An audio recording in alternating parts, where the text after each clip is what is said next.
संवाद लेखन, इसके बारे में पढ़ाऊंगी और बताऊंगी। तो सबसे पहले मैं संवाद के बारे में आपको बता रही हूँ। संवाद दो शब्दों से मिलकर बना है, वाद और सम।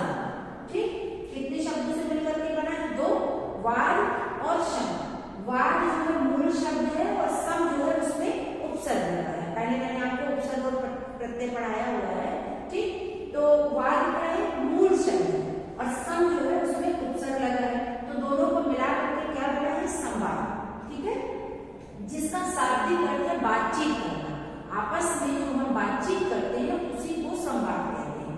ठीक है, इससे वार्तालाप भी कहा जाता है। सामान्य रूप से दो लोगों के बीच होने वाली बातचीत को हम संवाद कहते हैं, वार्तालाप कहते हैं। ठीक है, जो हम आपस में इंटरेक्ट करते हैं, बातचीत करते हैं, मैं अपनी बातें कहती हूँ, आप अपनी बातें कहते हैं, उसी को ही हम संवाद कहते हैं। और संवाद अच्छा भी होता है और बुरा भी होता है। ठीक, दो लोगों में हुई बातचीत को लिखना, फिर जो हम अपनी बातें कहते हैं उसी को जब हम लिखित रूप देते हैं उसको ही हम संवाद लेखन कहते हैं। ठीक, संवाद की विशेषता, संवाद में निम्नलिखित विशेषताएं होनी चाहिए।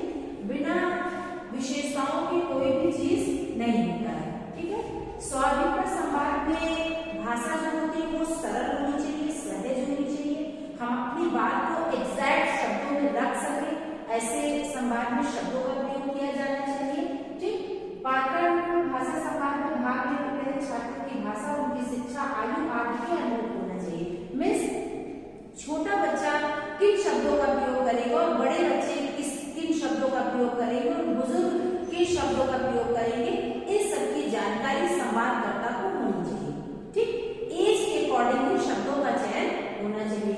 ठीक है, जटिलता से दूर, संवाद की भाषा में जटिलता नहीं होनी चाहिए। मीन्स जो मैं बोल रही हूँ वो आपको आसानी से समझ में और आप जो बोले वो मुझे आसानी से समझ में आना चाहिए।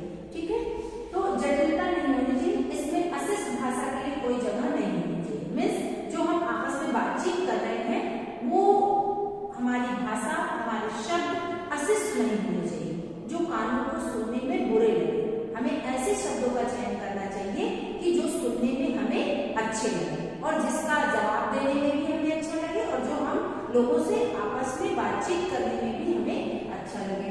ठीक, संवाद लेखन में ध्यान देने योग्य बहुत सारी बातें हैं। संवाद लेखन में निम्नलिखित बातों का हमें ध्यान देना चाहिए। पहला क्या? संवाद की भाषा सरल तथा सहज होनी चाहिए। संवाद लेखन में सरल तथा छोटे छोटे वाक्यों का प्रयोग किया जाना चाहिए। भाषा सुनने वाले के मानसिक स्तर के अनुरूप होनी चाहिए। मतलब जो हम बोल रहे हैं वो सामने वाला सुन करके समझ पा रहा है, ऐसी भाषा और ऐसे शब्दों का प्रयोग हमें करना चाहिए। ठीक, संवाद लेखन में किसी एक पात्र के कथन को बहुत लंबा नहीं खींचना चाहिए। मिस जैसे कि मैं ही बोलती जाऊं, आपको मौका ही ना मिले तो बोरिंग हो जाएगा। ठीक, दोनों को बराबर बातचीत का मौका मिलना चाहिए। ठीक है, संवाद लेखन के अंत में एक बार पढ़कर उसे दोहरा लेना चाहिए ताकि अशुद्धियों का निराकरण किया जा सके। जब हम आपस में की हुई बातचीत को संवाद लेखन के रूप में कॉपी में लिखते हैं तो हमें उसे दोबारा जरूर पढ़ना चाहिए कि अगर उसमें कोई त्रुटि है तो हम उसको पहले से ही सही कर लें। ठीक, अब देखिए संवाद लेखन के कुछ उदाहरण। तो सबसे पहले पहला उदाहरण है, गांव से कुछ दूरी पर रेलगाड़ी दुर्घटनाग्रस्त हो गई। मान लीजिए आप कहीं रह रहे हैं, वहां पर थोड़ी दूर पर ही एक रेलगाड़ी जो है लड़ गई और दुर्घटनाग्रस्त हो गई। दो मित्र वहां पीड़ितों की सहायता के लिए जाना चाहते हैं। दो लोग वहां पर पीड़ितों की सहायता के लिए जाना चाहते हैं। उनके मध्य में संवाद का लेखन कीजिए। ऐसा क्वेश्चन आपको दिया गया है।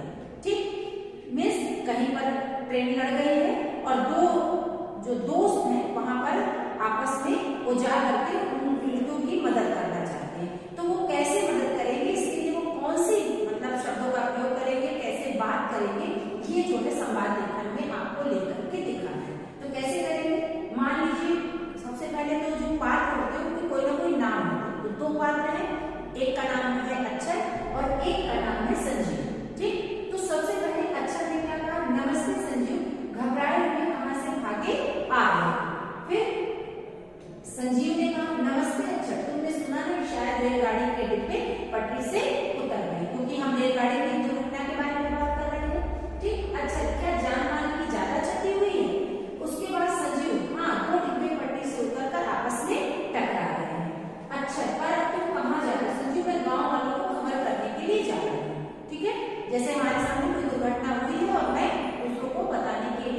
जा रहा हूँ। ठीक, अच्छा मैं भी तुम्हारे साथ चलता हूँ। मैं लोगों से कहूंगा कि यात्रियों के लिए कुछ आवश्यक सामान भी ले चले। संजू, यह ठीक रहेगा। ठीक है, अच्छा मैं गोपी चाचा से कहता हूँ वे अपने जीप से सबको ले चले और उनकी जीप से घायलों को अस्पताल तक पहुंचाया जा सकता है। उसके बाद संजीव, हाँ डॉक्टर रमेश अंकल को भी साथ ले चले, वे घायलों की प्राथमिक चिकित्सा कर सकेंगे। अच्छा, तुम्हारा यह सुझाव बहुत अच्छा है संजीव, चलो सबको लेकर वहां जल्दी से पहुंचते हैं। ठीक, तो इस प्रकार से आपने देखा कि रेलगाड़ी दुर्घटनाग्रस्त जो हुई उसके लिए जो दो मित्र आपस में बातचीत करके किस प्रकार से लोगों की मदद करने के लिए जा रहे हैं।